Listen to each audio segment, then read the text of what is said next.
Hello everyone, this is Bobbin Threadbare, and welcome back to the final video of the Human Revolution. Hello, Adam. Welcome to the Edge. It is not the end of the world, but you can see it from here. Eliza? What are you doing here? It is my job to monitor and report on the news, Adam. Before Darrow smothered everything with his signal, the whole world was tuned into this place, including me. The broadcast. I have to stop it. I know. Please, come closer. Do you know where we are, Adam? We are at the fulcrum point, when society lies in the balance. Hugh Darrow hoped to tip the scales one way, by telling the world everything you already know. About the biochip, the Illuminati, everything. He believed knowing the truth would convince mankind to abandon research into human enhancement technologies forever. It would certainly give them reason to fear it. Indeed. Darrow's confession is ready to send. If you want, I can wideband it across all media as soon as you shut down the signal. Everything you worked so hard to uncover will be exposed. But only if you deactivate the broadcast using this control. However, if you desire, I can alter Darrow's message. Conceal the creation of the biochip while putting in new content. Content blaming the humanity front, like Sarah suggested. The organization has already admitted to harboring terrorists. It would be easy to convince people they turn to biological warfare in a more desperate attempt to get rid of augmented people. But why? What would that achieve? In time, it could shift the focus of hatred onto people whose prejudices are seen as too extreme, leaving corporations free to experiment with human evolution as they desire. But if you want me to perform this edit for you, you must disengage the signal and activate the video edit function from here. Alternatively, Darrow's message can be adjusted to erase all mention of the power group known as the Illuminati.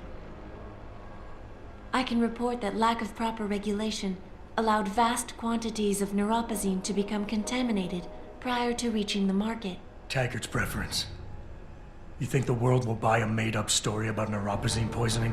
You might be surprised by what people believe. I can convince them. And having experienced the negative effects of corporate negligence firsthand, a majority of people might force the world to place harsh restrictions on all human enhancement research. But only if you disengage the signal and activate the video edit function from here. Of course, there is another option.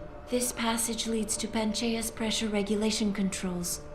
Destroy them and the installation will cave in on itself, overwhelmed by the weight of the ocean pressing against it. Everyone inside the structure will die. That's a solution? No one will be left to tell the world what happened, Adam. Nobody will be able to spin the story. Including me. The choice is yours. Do you believe you have the wisdom to choose an appropriate future for mankind? Or do you trust mankind to find the answers on its own? Which ending do you like? Please press the button to proceed. Alright, well, let's go with the past first. If you do this, the unadulterated truth in Darrow's confession may well convince mankind to cast all science and technology aside, to ensure that future generations grow up free and whole. Are you sure this is your choice? So be it then.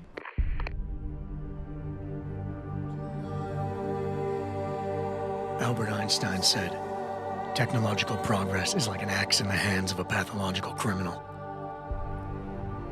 It took me a while, but I finally see his point. How often have we chased the dream of progress only to see it perverted? More often than not, haven't the machines we built to improve life shattered the lives of millions? And now we want to turn that dream on ourselves to fundamentally improve who we are. Experience has shown me how dangerous that can be. How many times in the call of duty did I almost fall into the trap of taking shortcuts, abusing my abilities or the resources at hand? I resisted. Barely at times, because I valued human lives and considerations. Can I truly despise others who fall? Technology offers us strength. Strength enables dominance, and dominance paves the way for abuse. Darrow understood this. He knew that using technology to become something more than we are risks losing our ability to love, aspire, or make moral choices. The very things that make us human. It also risks giving some men the power to make others what they choose, regardless of the cost to human dignity. Yeah, you say that, but that happens all the time already. The suffering Darrow inflicted is not the end of the world. It is merely the seed for change. And change never comes without pain.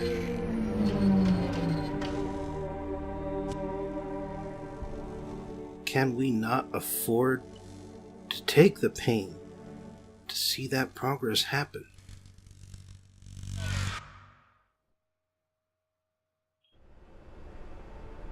Yep, and this is what all three of the endings are. If you do this, first-hand experience with corporate negligence on such a grand scale may convince mankind to enact harsh restrictions on human enhancement research. Are you sure this is your choice? So be it then. Freedom. To those who don't have it, it's more valuable than gold. But where should it start and end?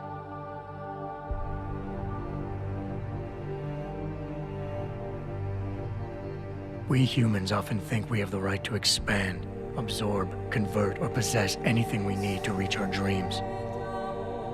But time and time again, hasn't this led to conflicts with others who essentially believe the same thing? Looking back on the challenges I faced, at the way I often resolve them, I realize morality can become our saving grace. Most of the time, didn't I try to keep my values in mind, knowing how my actions would affect others?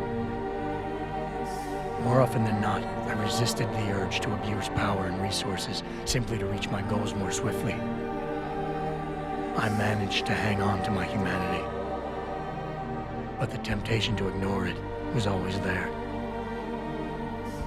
It's that temptation that so worries Taggart. He's not afraid of freedom. He's afraid of the chaos that erupts when individuals have nothing but morality to constrain them.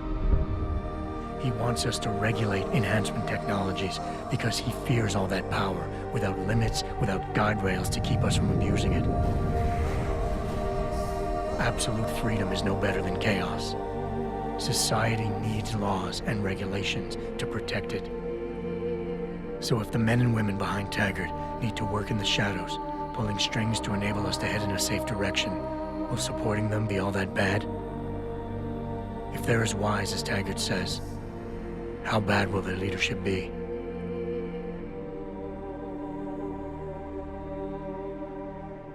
I just hope they stand by what they say. Yeah, hope. Instead of, relying on a system of checks and balances that leave hope out of the equation. I was on board with you up until that last bit, Guy. Alright, now on to the future.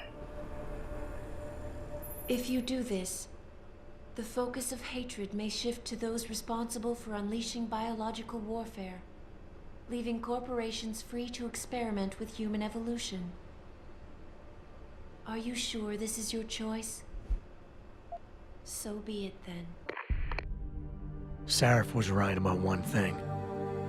It's in our nature to want to rise above our limits. Think about it. We were cold, so we harnessed fire. We were weak, so we invented tools. Every time we met an obstacle, we used creativity and ingenuity to overcome it. The cycle is inevitable. But will the outcome always be good?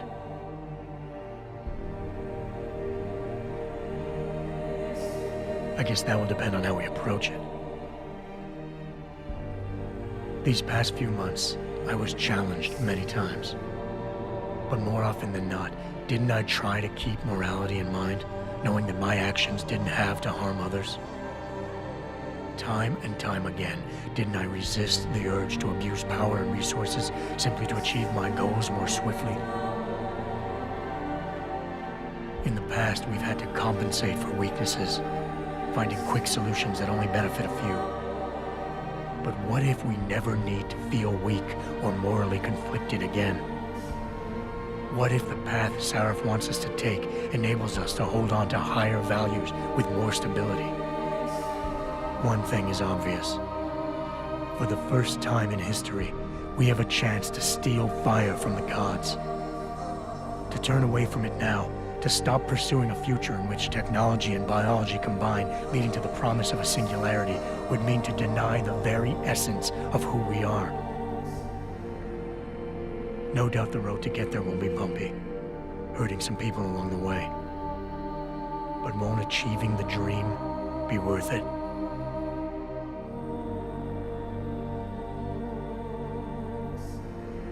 We can become the gods we've always been striving to be. We might as well get good at it. You know, I mostly support this argument, but humans are too selfish to be trusted with unconstrained power. It's just, our better natures are not our truest natures. They're there, they're a part of us, but they aren't the first thing we think of, necessarily. Anyway, yeah, that's what all 4 of the endings are. Just a bunch of stock footage with Jensen musing over the future. I mean, the problem is this is a prequel. We've seen the future. We know what happens. In any case, this, by the way, is the true ending. Because no matter what signal you send, Panchaea will blow up. If you do this, the world will be left with questions and may never reach a consensus. Are you sure this is your choice? And the future will unravel the same in all 4 cases. We have little time left, Adam. And might I say, it has been a pleasure. Apparently the structure was just too weakened.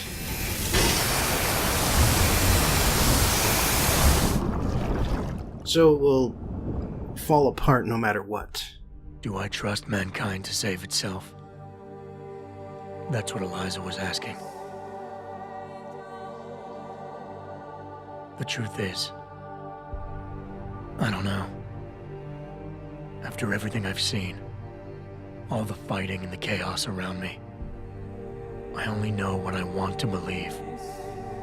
Somehow, human decency will triumph. These past few months, I've faced many life-threatening situations. I could have given up many times, but my need to know the truth, to uncover the secrets that others were hiding, and to survive forced me to keep on going. Most of the time, I tried to keep my values in mind, knowing my actions did not have to harm others. I held on to my humanity, resisting the urge to abuse power or resources in order to meet my goals. And in the end, I got the job done.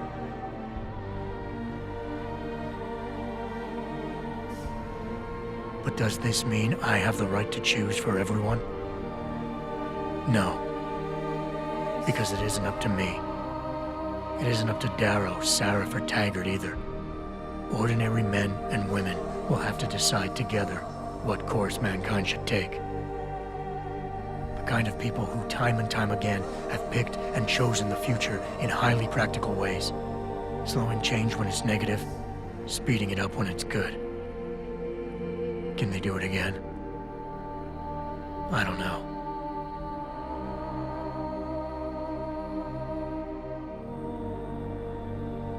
But I do know I'm not about to let anyone in this station, myself included, stand in their way.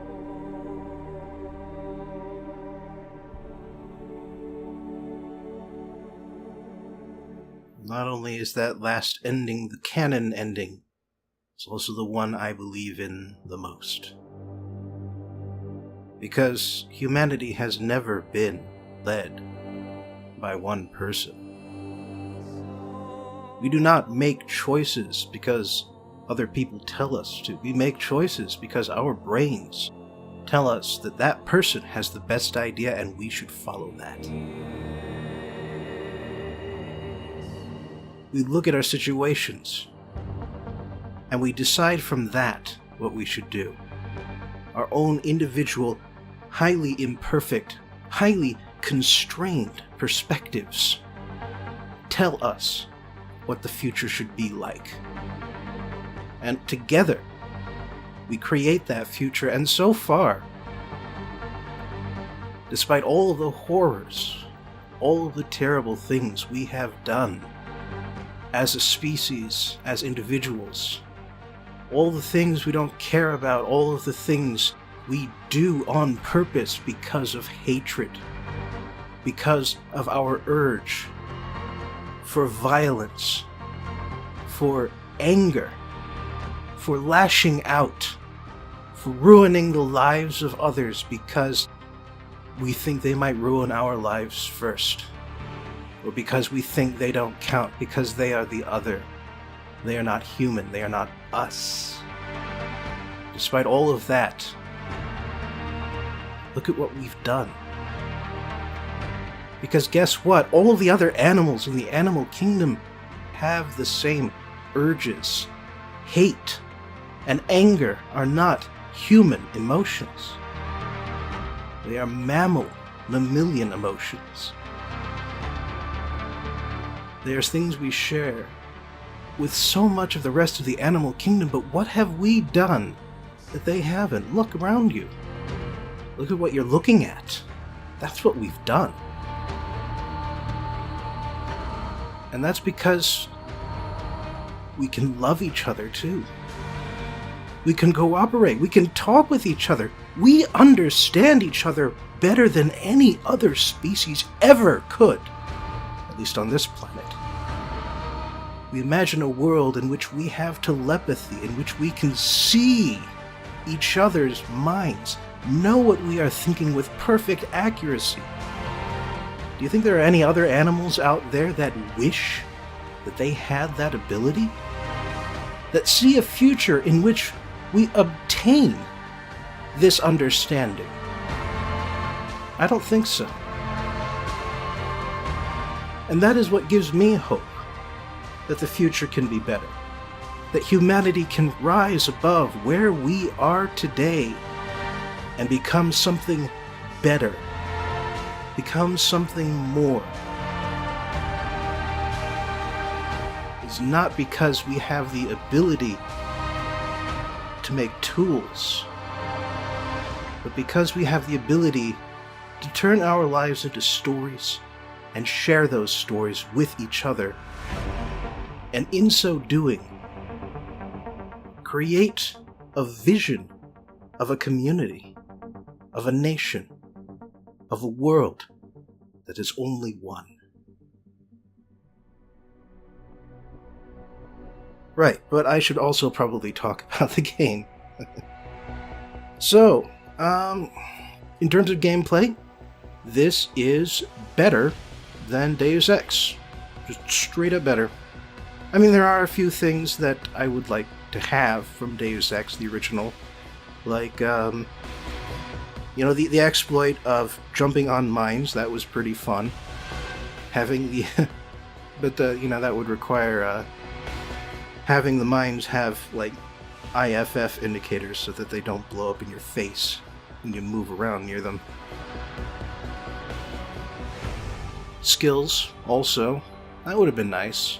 But it's understandable with Jensen's history that he would have an extensive understanding of firearms going in, former SWAT team and all that.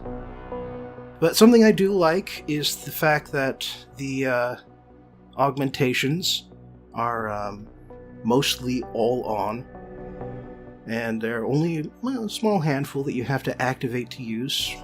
I imagine that was in part a console consideration, considering you don't have a full keyboard full of buttons to use. But, even so, I think it's a better approach. But on the other hand, they were a little too free handing out the upgrades, the praxis kits. I mean, obviously, you get more of that when you explore everywhere, which is my modus operandi. But even so, I got like almost all of them on my first run through the director's cut version. Almost all of them. Like, I think I could count the number of Augs I didn't have with one hand. And that's too many, quite honestly. I mean, I know I did this through New Game Plus, so I had everything already, but that was just to show stuff off. That's not how I would play the game myself normally. Like, how I would play the game myself normally would be to spec myself towards one particular build, and I got way too many points to do that properly. Like, I suppose, if the DLC weren't a part of the main game, like, that would have cut down on a lot of that, but even so, I was getting way more praxis than I needed to finish my build by the end, even when I was playing the original version.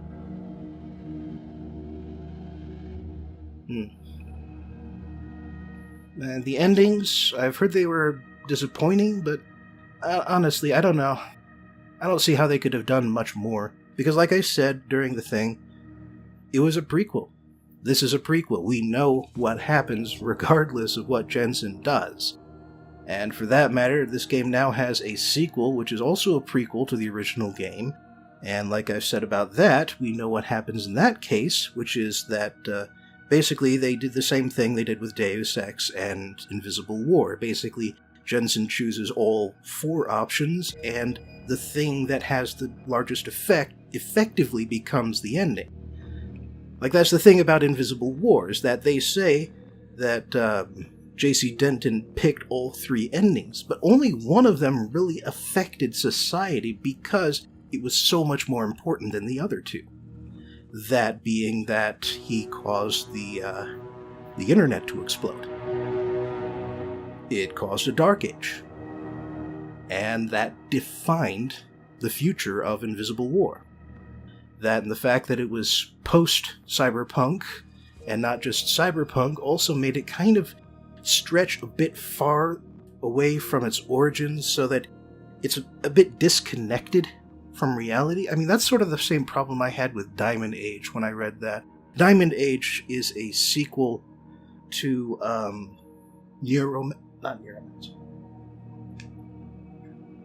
Snow Crash. Snow Crash. It's a sequel to Snow Crash. Snow Crash being what it is. You remember me talking about that. Diamond Age goes even further into the future, discusses future societies, discusses future technology that's only barely comprehensible at this point in time, and it had a bigger disconnect for me than Snow Crash did. I wasn't as big a fan of it, and I'm not even the biggest fan of Snow Crash, honestly. Like, it's good as a comedy, but in terms of, vicious portrayals of humanity, it's a bit lacking. Anyway, I think that's about all I can say.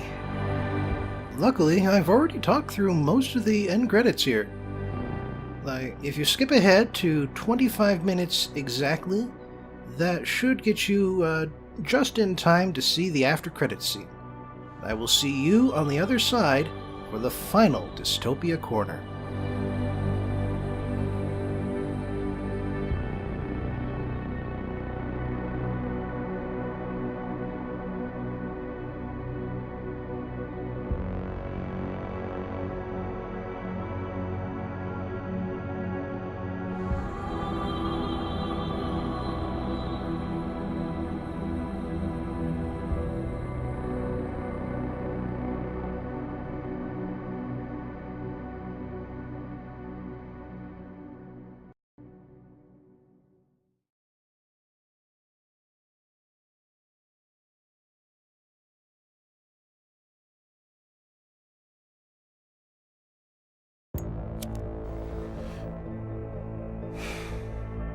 You worry too much, Morgan. There's nothing we can't manage given time. She's here. I have to cut this short. Keep going through the wreckage. Maybe we'll find something we can use for the Morpheus initiative. Come in. Dr. Reed. We're so pleased you decided to join us. Where else could I go? No regrets, my dear. As Ariadne told Theseus before he entered the Minotaur's labyrinth, always forward, never left or right.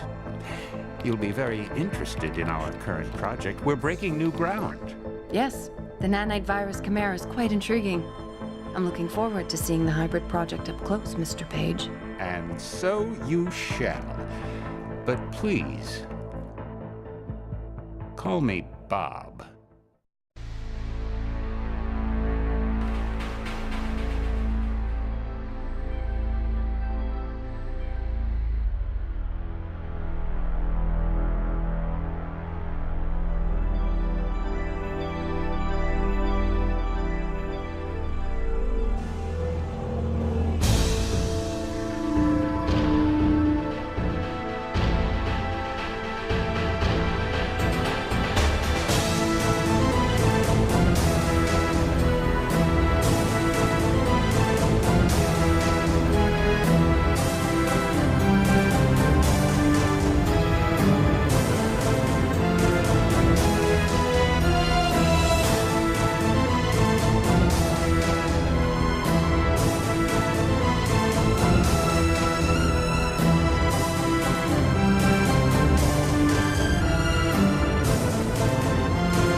I left the whole thing in just as an apology for talking over it the first time around in the original LP.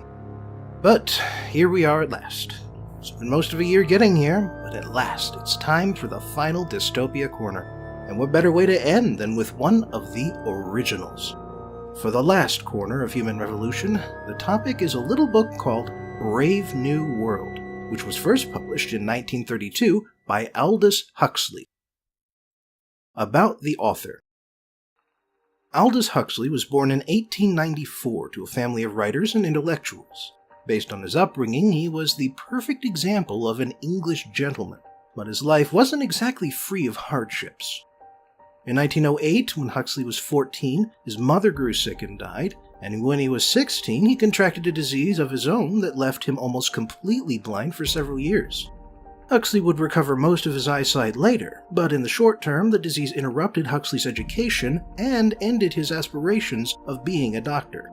Plus, later in life, his eyesight would get worse again until he could barely see before his death in 1963. Oh, and his brother became clinically depressed and killed himself in 1916, so there's that too. Still, Huxley was able to get back to his education once he could see again, and his disability would keep him away from World War I. After studying English literature at Oxford, Huxley was briefly a teacher before becoming a full-time writer in 1920. For this first decade, his preferred genre was social satire, books that made fun of the social order of Britain. His first published novel was Chrome Yellow, which had a minimal plot and was mostly about a bunch of mooching house guests with absurd views that were mostly based on people and opinions Huxley had actually encountered. However, starting in the 30s, Huxley began to take politics, philosophy, and spirituality more seriously. During the rise of fascism in that decade, Huxley joined the pacifist movement, and for several years lived in Italy as he tried to spread the message of peace and internationalism. What with how he ultimately failed, Huxley and his wife moved to Southern California in 1937, and he would spend the rest of his life in America. Brave New World essentially represents the turning point in Huxley's life, the point at which he turned away from social satire and started engaging in a more spiritual criticism. The book has a lot in common with Zamyatin's We, although when I say that, I'm only speaking about the setting backstory. The plot of Brave New World has nothing to do with We, and has a lot more in common with a different genre, and I'll get more into that later. The real reason that We and Brave New World have so much in common is simple. Both of them are satirizing the same thing. The bright-eyed scientific idealists who thought that scientific discoveries in a new world order would somehow cure all of society's ills, even in spite of the horrors of modern weaponry unleashed during World War I. The future society in Brave New World honors communists like Marx, Lenin, and Trotsky, and American industrialists like Hoover and Ford. And in fact, Ford has become a godlike figure in their atheistic future religion. And while this seems like a contradiction today, at the time it really wasn't, at least not among the intelligentsia. Like I mentioned back when I covered We, there was a lot of admiration among the communists back in the day for scientific management, and so many socialists admired industry leaders who embraced these techniques despite their bourgeois status. Plus, the book is more about the scientific ideals of people like H.G. Wells than it is about socialism directly. Anyway, back when Brave New World came out, it actually had a fairly negative reception. Critics complained that the novel spent much more time on the setting than on the plot, plus they didn't really get it because it was satirizing utopian idealism instead of a present-day society. And aside from We, which was much bigger in America than it was in England, nobody had really done that before. Still, the novel would eventually find its audience and become what I like to call one of the original trilogy of dystopias. The story. Brave New World begins not with the plot, but with the setting backstory. It is the year after Ford 632, and the director of hatcheries and conditioning is taking a group of students on a tour of the Central London Hatchery and Conditioning Centre, part of the Western Europe district of the world state. The hatchery is where babies come from, because artificial gestation allows the government to pre-sort children into the 5 castes: alphas, betas, gammas, deltas, and epsilons. Alphas and betas go through a normal development cycle, but alphas get the equivalent of a college education or better. Gammas and below are stunted, so that they grow up shorter and with underdeveloped brains, appropriate for the menial labor they'll be assigned. In fact, epsilons are so degraded that they barely qualify as human, and hatchery directors are looking for ways to speed up physical development since epsilons don't need a full human childhood. As it is, they already stretch single eggs into dozens of identical twins, creating what they call Bokanovsky groups that work well together in factories. Once babies come out of the artificial wombs, they are subjected to hypnotic suggestions every second they're asleep. These suggestions include, "My caste is the best caste to be," "Close relationships are dangerous," and "Soma is the cure for life's ills." Soma, by the way, is a drug that's sort of a cross between opioids and ecstasy. It makes you feel good and relaxed about the world. Taking enough at once will make you drift off into a soothing eternity. Meanwhile, when the kids are awake, they get subjected to neo-Pavlovian sessions, where they are forced to associate pain and fear with things that their caste should avoid, and happiness with things they should like.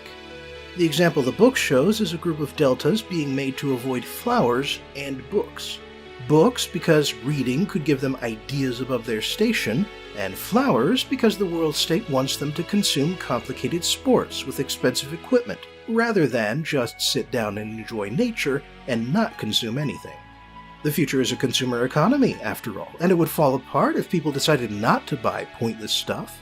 This is also why clothes and other goods are made out of shoddy materials, and people are encouraged to buy new rather than patch the old stuff. Something else the world state encourages is promiscuity, sex with as many partners as possible. Most women are sterile, but a few have working ovaries, mostly so the government can harvest them later, and they have to practice birth control since true pregnancy would be a tremendous scandal. The idea is that by spreading out your emotions and avoiding attachment to any one person, you avoid the strong emotions that would otherwise disrupt an orderly society.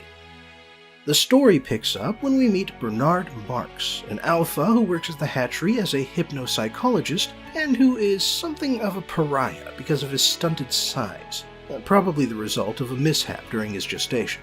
Bernard's condition gives him a major inferiority complex since size is associated with caste, and it forces him to think of himself as an individual rather than as part of the crowd.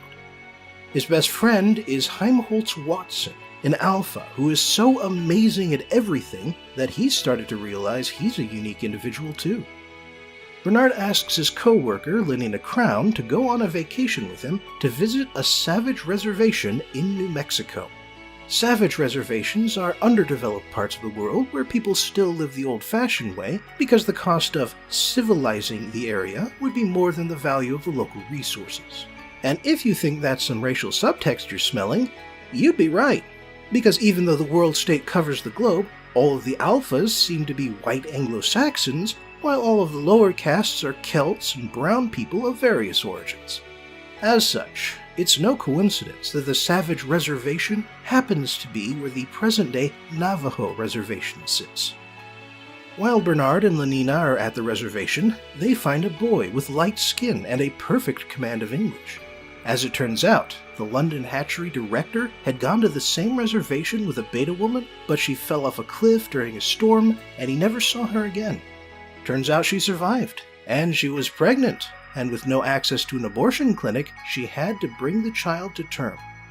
The boy, John, was ostracized throughout his life because of his light skin, and because his mother was, according to their culture, a whore who would sleep with anyone, and only cared about getting high since mescaline was the closest thing the savages had to soma.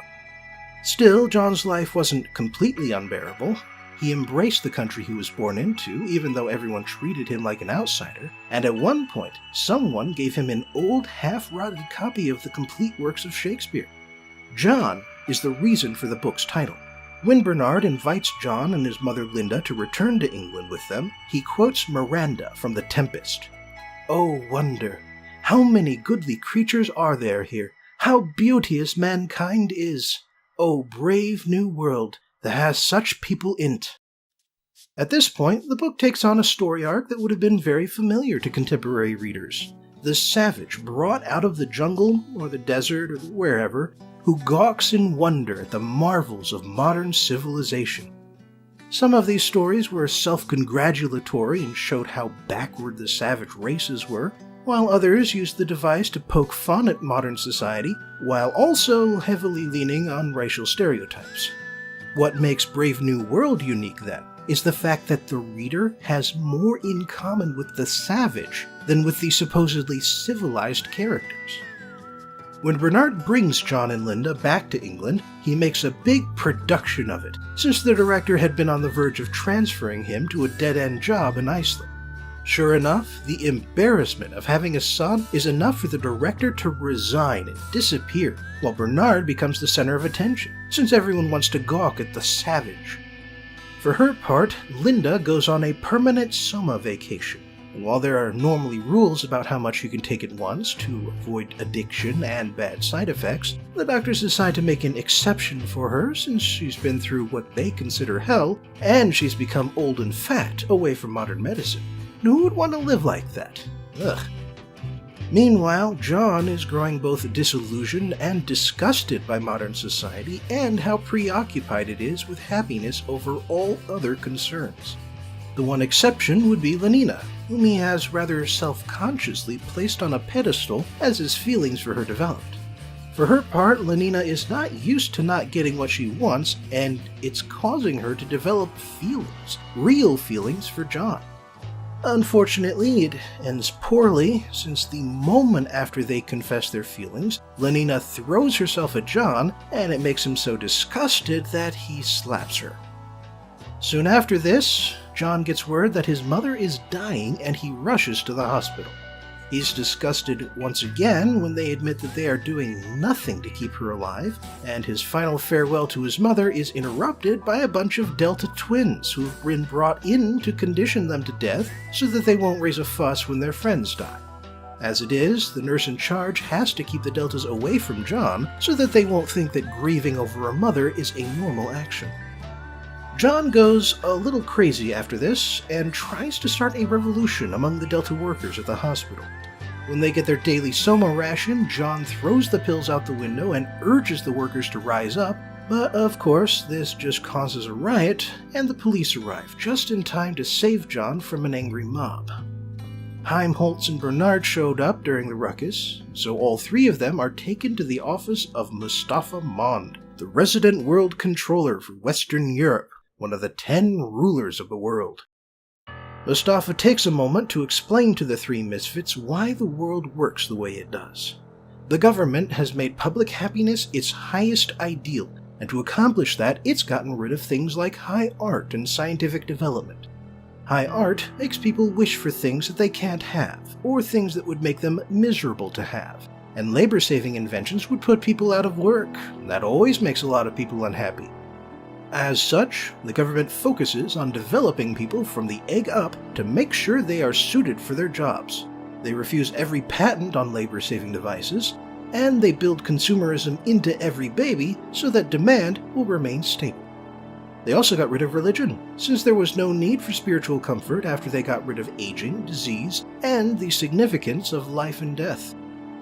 There are still some people who feel discontent at the way of things, and for them, the government developed Soma.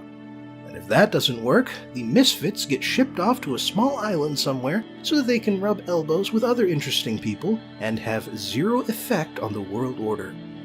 Mustafa was once a physicist who hated the way things were, but he eventually came around and became a world controller to preserve public happiness. Bernard and Heimholtz get packed off to the islands. John and Mustafa spend a chapter debating the value of happiness. The chapter ends with this exchange. "In fact," said Mustafa Mond, "you're claiming the right to be unhappy." "All right then," said the savage defiantly, "I'm claiming the right to be unhappy. Not to mention the right to grow old and ugly and impotent, the right to have syphilis and cancer, the right to have too little to eat, the right to be lousy, the right to live in constant apprehension of what may happen tomorrow, the right to catch typhoid, the right to be tortured by unspeakable pains of every kind." There was a long silence. "I claim them all," said the savage at last. Mustafa Mond shrugged his shoulders. "You're welcome," he said. What happens after this is almost an epilogue. John finds an abandoned lighthouse a few miles from the nearest town and starts setting things up so that he can be a self-sufficient hermit. But then someone in a passing helicopter spots him, and reporters start pestering him. John chases them off, but then a nature photographer catches him whipping his own back like a flagellant monk, and crowds of people show up to watch him do it. Lenina shows up because she still loves John, but John still hates her, probably because of how she resembles his mother. Egged on by the crowd, John whips Lenina, and then himself, and when he comes to his senses the next morning, he is so full of grief that he hangs himself in the lighthouse. And that's the end of the book. The analysis. It feels like I've been talking about this in every single dystopia corner, or at least all of the ones about true dystopias. Well, maybe 1984 would be an exception, but even that one hits upon the theme behind the theme. But before I go a layer deeper, I wanted to say once again that happiness is not the true goal of humanity. If it was, we'd have gotten it by now. Aside from heroin and ecstasy, we've come up with the tranquilizers they called Mama's Little Helpers back in the 1950s, the mind-expanding psychedelic drugs which Huxley himself championed just before the drug culture took off in the 60s, and the uppers like cocaine and amphetamines that give you energy and happiness. But chasing after happiness destroys us, catches us in a vicious cycle, because the monomaniacal pursuit of happiness makes that happiness impossible to catch, because that is how our brains are wired. The more dopamine we produce, the more dopamine it takes to trigger our neurons. But even beyond the biological catch-22, we don't want to be happy because what we really want is variety. What we really want is change, because the contrast makes our emotions feel stronger. And I know that humans hate and fear change, but at the same time, we distrust situations that don't change. During war, people flock to comedies because they get enough depressing news from the papers. In prosperous years, dramas get the greatest respect because they let us safely experience horror and tragedy. Our emotions are there to be used. And that brings me to the issue that all of these dystopias share in common. Perfection is static and therefore unnatural. Perfection means that nothing changes, because nothing has to change when society is in the best state it could possibly be. It means you must deny the idea that the future could be better, because what could be better than a perfect utopia? It means you must erase the past, because a past, however imperfect, might seem better to certain people even if the present is perfect. Failing that, it means that you have to program every person to be identical, because otherwise people disagree, because they have an imperfect view of the world. And that right there is why perfection is impossible and unnatural. I can't see what's behind your eyes, and you can't see what's behind mine. We are none of us omniscient. If we are part of something greater than our individual selves, we can only delude ourselves into seeing from that perspective of that collective existence. Our senses are tied into the holes in our head and the nerves in our skin, and everything we do must expand upon that unavoidable truth. Utopias, idealism, they ignore that truth. They ignore the fact that our experiences are limited and varied and imperfect. They ignore the idea that we each want different things because our DNA is different, our childhoods are different, our cultures and our expectations are different, and therefore our priorities and our preferences are different. They ignore the fact that two people can be right, can have good points, but can also want to kill each other to make their agendas come true. That's why democracy works, at least to the extent that it can. The compromising nature of democracy means that nobody is truly happy, but that nobody has to die to change the future. But democracy can't exist in a utopia. A utopia has no need for democracy, because democracy is an institutionalized way for governments to change hands without spilling blood. Perfection brooks no changes, because any change would, by definition, have to be for the worse. And because our universe requires change, changes how hydrogen fuses into helium and everything proceeds from that, a perfect society is as impossible as the ideal existences that Plato proposed in the Republic. Utopian idealism is a mistake from the word go, because you are aiming for an impossibility, a thing that will never exist, no matter how much you try, because people change. People are imperfect, and people have different ideas about what perfection means. It's fine to want to make the world a better place and to have an idea of what that world might look like, But you need to be realistic. You need to account for the fact that not everyone thinks you're right. Not everyone will like your better world. You won't get any other people to help you if you don't make compromises that incorporate their better worlds, and you might be wrong about what you think is best. Dystopias like Brave New World are reality checks to this way of thinking, and if you ask me what a better world would look like, it would be one in which more people read and truly understand what these books are saying. Thanks for joining me throughout this human revolution, and in particular, thanks to all the patrons who have supported me financially throughout the better part of a year.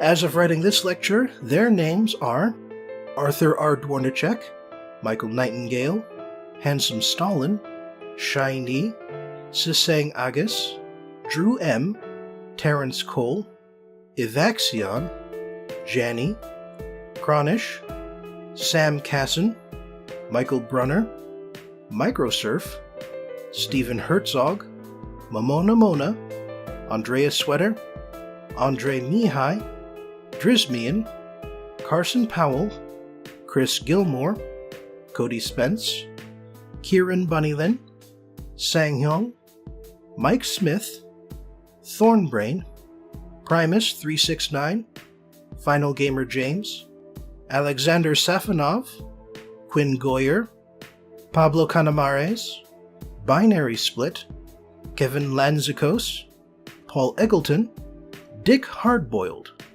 Joshua Harrison, Corey Anderson, Silly Potions, Allopatry, Sebastian Sands, Ithon, Aria Mackey, Stephen Grant, Nubovision, Eugenio Triana, Jason Denon, E.M., Ewan Perry, Brandon Carey, Jeffrey Boff, Wooram Lee, Ceciltron, Vectus, Tinsnip, Ross James, and Masked Huzzah. As always, my apologies if I mispronounced your name. And, just like always, I am immensely grateful to everyone who contributes, and I can now announce that everyone who signs up for $5 or more will get to pick a movie for me to do when I start on my next LP. And even if you only sign up for a single month, I will honor your request. You can find out more details on my Patreon page. Just in case you don't want to bother, here's a hint. At one point, this game was going to be called True Crime Hong Kong, but then it was cancelled, and then Square Enix bought it, and then it turned out to be a big success. So I hope I'll see you there.